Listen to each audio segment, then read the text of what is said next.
Hi, I'm Roger Mashad. At Franklin Templeton Investments, we believe that citizens need to be informed about the resources that can help make higher education more affordable. That's why we're proud to support programming produced by the Caucus Educational Corporation and their partners in public television. Funding for this edition of One-on-One with Steve Adubato has been provided by Barnabas Health. Life is better healthy. The New Jersey Education Association, New Jersey's credit unions, banking you can trust. NJ Best, New Jersey's 529 College Savings Plan. Turn a dream into a degree.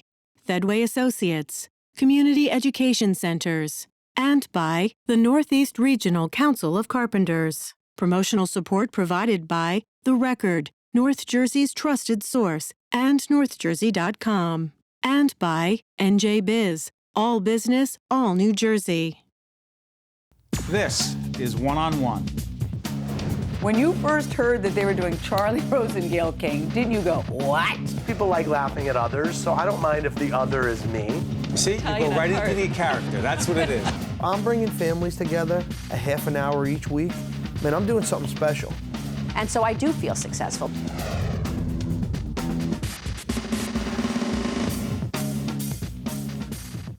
Hi, I'm Steve Adubato. No, I'm just not at any party.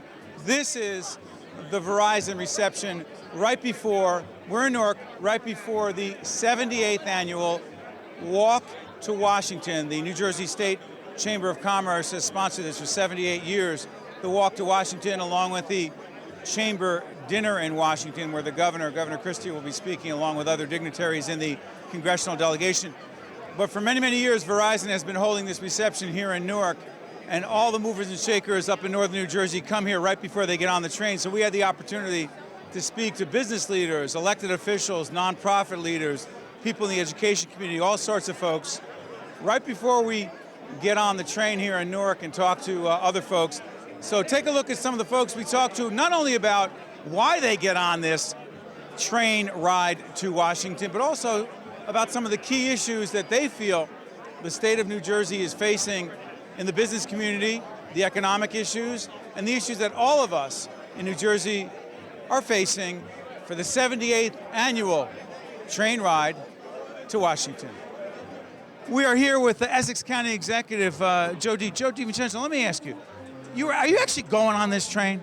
This will be the first time in about 7 years that I am going on the train today. Okay, describe for people, this is the 78th annual, they call it the Walk to Washington. They should call it the Stall to Washington, because you're stuck in a train. It's hard to move all through 13 cars, over 1,000 people. The county executive has been the county executive. Is this your... It's one of my fourth term. Okay. And trust me, I've been on some of the trains that he was on a few years ago. Describe for people who've never been on the train, Joe, what it's actually like. It's a lot of work, and describe the work. It's your wall to wall with people. Everybody pushing, everybody trying to meet each other, everybody's trying to talk to each other. It's a lot of fun, but it's a lot of work. And people are actually trying to talk to you about projects and initiatives, and they haven't been able to get you on the phone or whatever, and it's their agenda. In some ways, it's not a good trip. Wait a minute. People could take that a lot of different ways, Joe. Because there might be some people you don't want to see. But you see them face to face, and like there's nowhere to go. Especially some elected officials that might be running for governor. I think the county executive is implying that 2016 may be a presidential year, but 2017 is? The governor's race, and it seems like there's a lot of energy about that so soon, and we're 3 years out. And I'm just worried about 2015 election first. Isn't that so interesting that the chamber trip, and Governor Christie has said that the new year in New Jersey doesn't even begin until the chamber trip to Washington actually takes place. Does gubernatorial politics not actually begin until it happens on the train ride? I think that's where they always kick it off, is right on the train ride. So it's going to be very interesting. But I'm anxious to see the three candidates, and I heard there's additional candidates might be jumping in the race too. So it's going to be very interesting. By the way, the county executive is making reference to the three candidates on the Democratic side. Okay, he forgets the fact that on the Republican side there are a whole range of other people. I'm going to make a prediction. In 2017, there will be a Democratic governor. You're going to say that? I'm going to say that right now, early on. Can we talk issues? We could talk issues. Okay, ready? Number one Essex County issue that you will be talking to people about. Remember, is Essex County. Yes, I do know that. The number one Essex County issue from an economic point of view, because there are a lot of business people on this trip, the number one Essex County issue that you're concerned about, that you'll be talking to people about, that affects the citizens, the 800,000 or so in Essex County. High unemployment, property taxes is a major problem. There's already been some initiatives with Governor Chris Christie with the 2% cap, with property taxes. Property taxes, also the pension, the health benefits, but more needs to be done. We still need to tighten our belt, and whoever wins in 2017 is going to have a lot of tough issues, whether it's transportation, the infrastructure problem that we have to deal with, whether it's dealing with pension. A lot of tough decisions got to be made in this state, and we need to get the right person elected to make those tough decisions. Last question on this, Joe. Helping us understand something. Someone says, well, the Transportation Trust Fund, that's a state issue. How does that actually affect county residents? They'll say, well, it's a state issue. It has nothing to do with the county. And if we don't, us in the county and our municipalities, if something doesn't get done by June.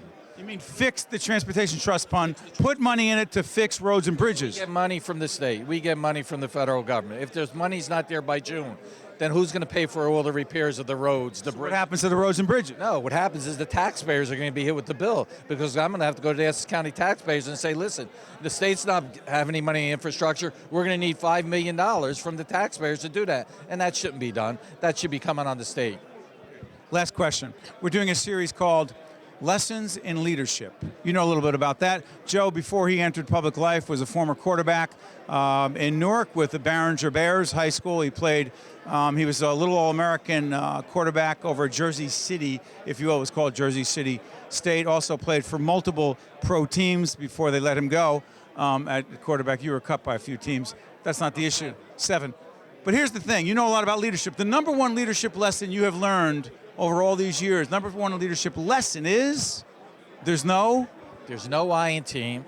Plus, I had 40 years of experience with, of course, your father being my mentor, who got me involved in politics. Steve Adubato Sr.? Steve Adubato Sr. No, blaming him? No question, he's the best. He's the one who helped me to get where I am today, and I'm very proud. Number one leadership challenge, Joe? It's being honest, it's having integrity, and it's trying to get things done and to compromise where you need to get things done, to be able to work together, whether it's Democrat, Republican, Independent, and that's what it's all coming down to. Thank you, Joe. Thank you. We're here with Steve Kerrin from the Newark Museum. Steve, I got to ask you, the Chamber ride to Washington, the Newark Museum, why? Hey, don't forget how important the nonprofit and the art community is here for our greater economy, for tourism, for economic growth. It's absolutely essential the museum be here and participate fully with all the rest of the activities. We're at the Verizon breakfast where a lot of folks meet right before the train ride. You've been able to meet a lot of good folks? It's great. I'm still a newbie, and so this is really great one-stop shopping.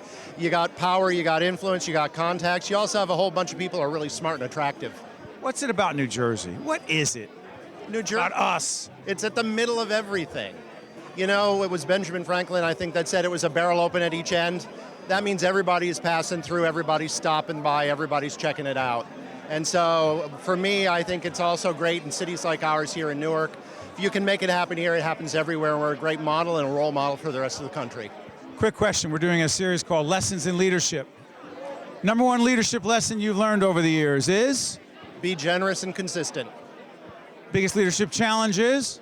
Being generous and consistent. I knew you were going to say that. Thank you, Steve. Hey, thank you, Steve.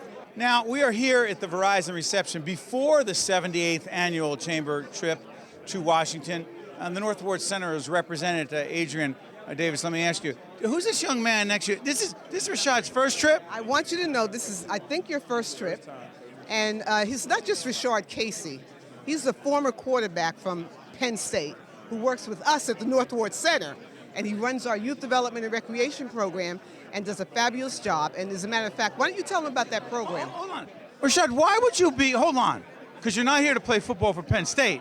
I know you are here, I'm not going to say lobbying, but you are here engaging in development activities and meeting people. I do know that. Yeah, so I'm here because why I'm at the Northward Center is because I'm working for a great guy, Big Steve Adubato, and I'm here to lobby to let everybody know about the program that he created over 30 years ago to help the kids in North.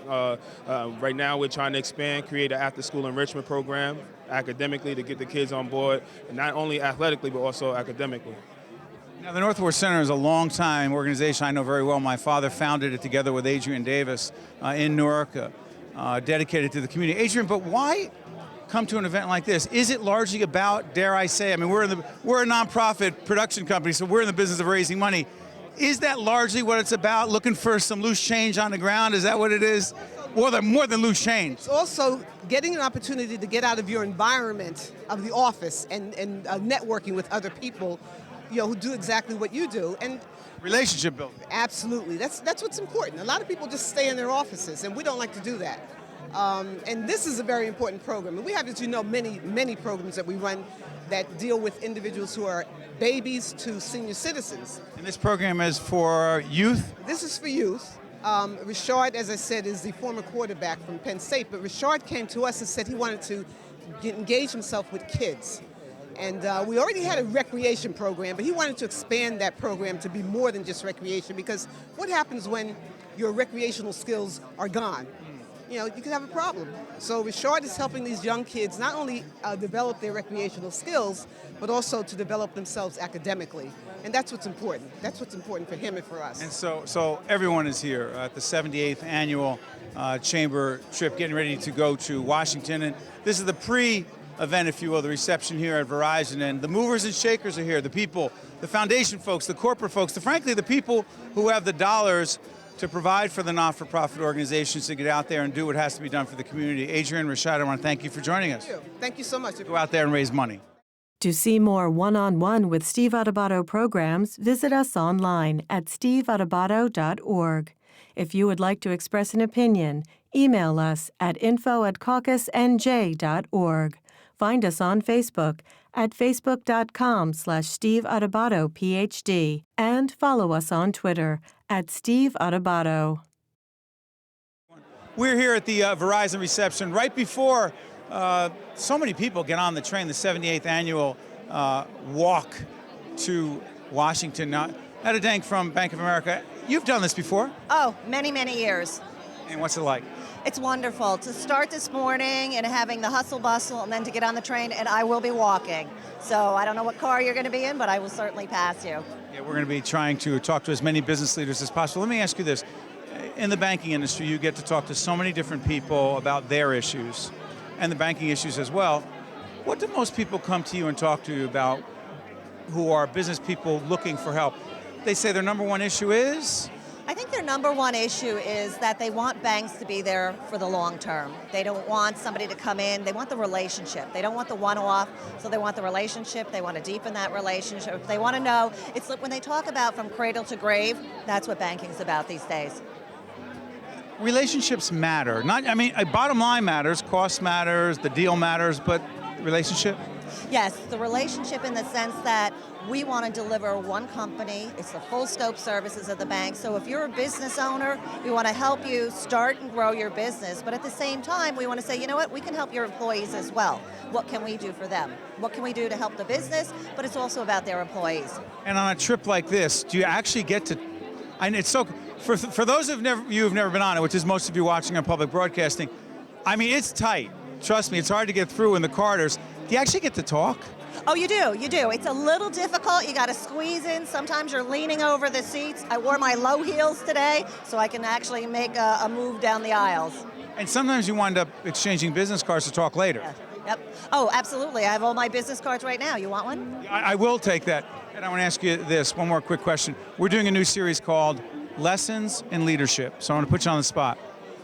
The number one leadership lesson you have learned over the years that you want to share with our audience, the number one leadership lesson you've learned? I think from a leadership perspective, you have to remember that it's not about you.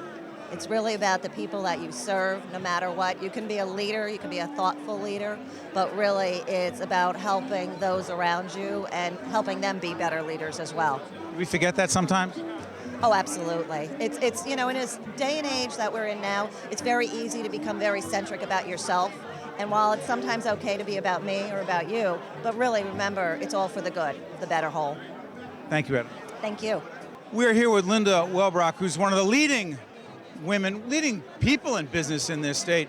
Linda, the event that you held recently that brought some of the top women together in business, what was it called?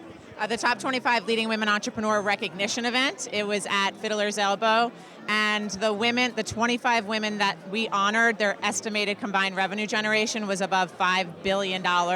They're employing tens of thousands of people and supporting hundreds of nonprofits, so it was quite an event. And you have been to several of these events, the Chamber trip, the 78th annual, only the last, how many, a few? I believe it's the 78th year. Not that For you only been to a few.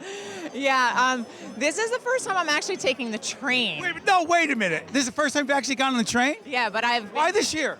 This year, I just thought it was on my bucket list, and I just said... This was on your bucket list?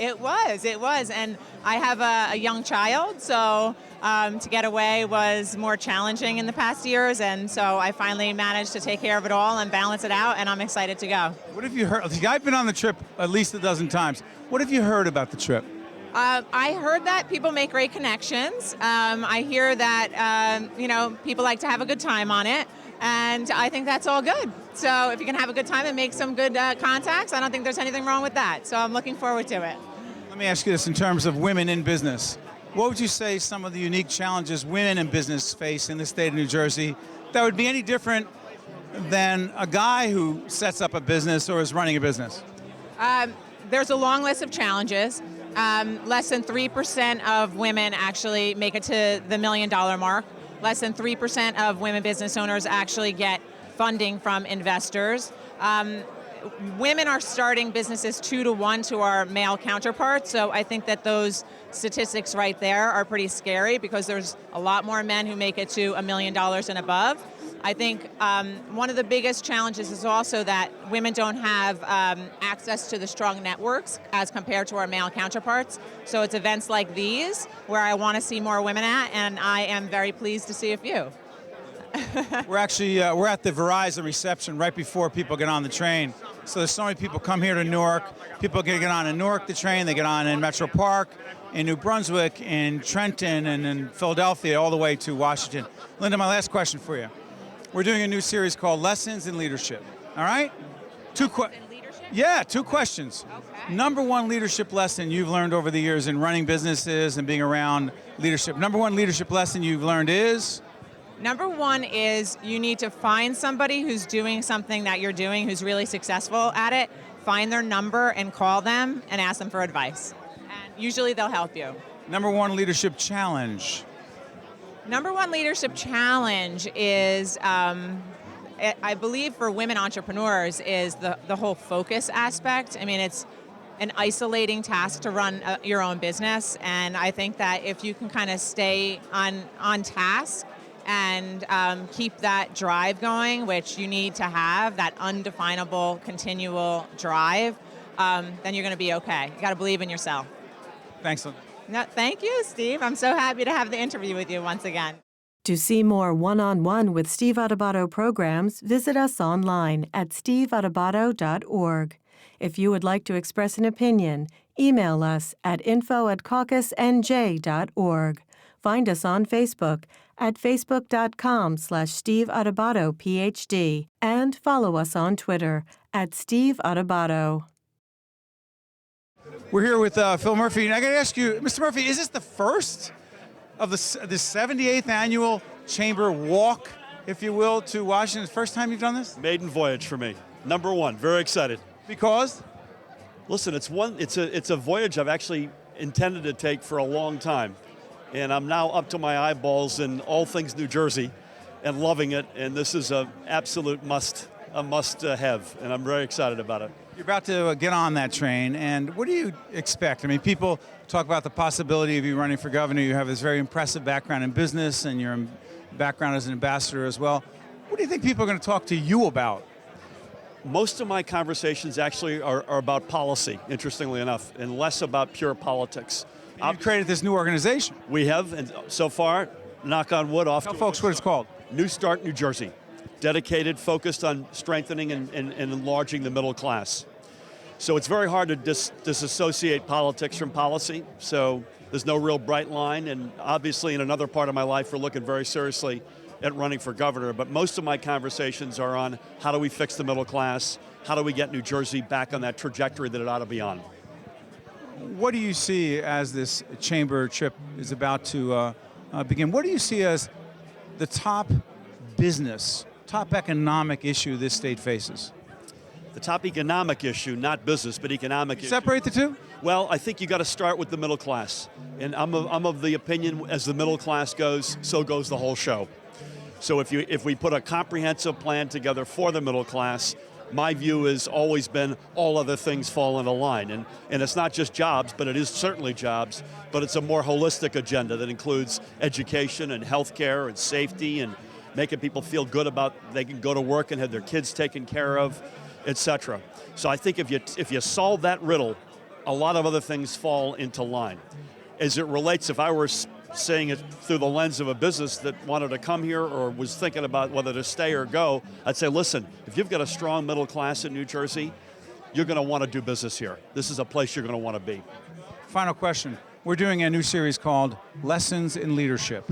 All right, so you've had all kinds of leadership positions. What would you say the number one leadership lesson you've learned over the years is? If you have a crisis, get out in front. Don't let that crisis drag you along. Get out ahead of it. And I think a variation of that would be honest leadership, even when you're telling people something they may not want to hear, is better than any other kind of leadership. Biggest leadership challenge? I'd say convincing folks that we have to act in our enlightened self-interest, which might require some challenges, some compromises. Again, what they don't want to hear. Perhaps what they don't want to hear, but at the end of the day, we'll come out of this stronger and we'll be the state we ought to be. We're here with John Galendek, who is the president of the Commerce Industry Association. John, we're here at the Verizon reception right before everyone gets on the 78th annual train ride to the walk to Washington with the New Jersey State Chamber of Commerce. Let me ask you, you deal with business people all the time. Number one business issue you feel we're facing in the state is, John? High cost of doing business in New Jersey. Whether it's taxes or regulations that comply with those, really makes people think twice about locating a business here or growing it here.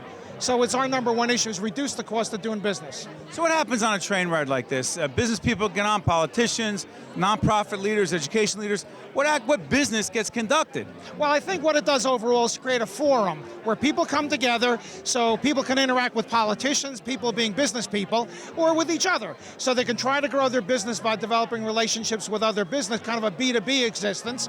And then the second part is to get the politicians to at least inject into their mind what the key issues are. Let me ask you this. How much of the business of New Jersey is relationships? 95%. And that's true in life in general. If you've got a relationship, you trust somebody, you like somebody, that's who you're going to do business with, that's who you're going to be friends with, and that really becomes your both social and professional circle. It's a good segue to this question. You and I have had this conversation before. We're starting a new series, as I told you about, called Lessons in Leadership. And John Galendek has been a leader in the business community for a long time. Number one leadership lesson you have learned over the years is that you want to share with us. Number one leadership lesson is?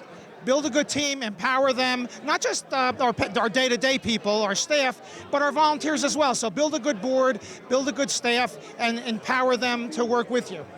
I'm going to up the ante. Number one leadership challenge that you continue to face over the years?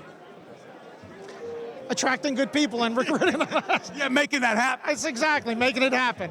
Yeah. Theory is one thing, practice is another. Indeed it is, and for good reason. Certainly on the volunteer side, people are tugged in so many different directions for their time. So you have to impress people with the importance of what you're asking them to do so that they'll give up their time. In many cases, getting their money is easier than getting their time because they'll pay to belong to an organization, but the real key is to engage them. And that's one of the things we take pride in at Commerce and Industry. We've got members that are members for 3 and 4 generations. So they're committed to what we do. They're committed to New Jersey. Thanks, John. Thank you. One-on-One with Steve Adubato has been a production of the Caucus Educational Corporation, celebrating over 25 years of broadcast excellence. And 13 for WNET. Funding for this edition of One-on-One with Steve Adubato has been provided by Barnabas Health, the New Jersey Education Association, New Jersey's credit unions, NJ Best, Fedway Associates, Community Education Centers, the Northeast Regional Council of Carpenters. And by these public-spirited organizations committed to informing New Jersey citizens about the issues that matter. At Barnabas Health, nothing is more important than your health. So we've assembled an enormous array of resources to heal those in need of care. Doctors, nurses, amazing technology. Yet for all we do to heal the sick, we do as much to strengthen the healthy, with innovative programs designed in the hope that you won't need our extraordinary medical care in the first place. Barnabas Health. Life is better healthy.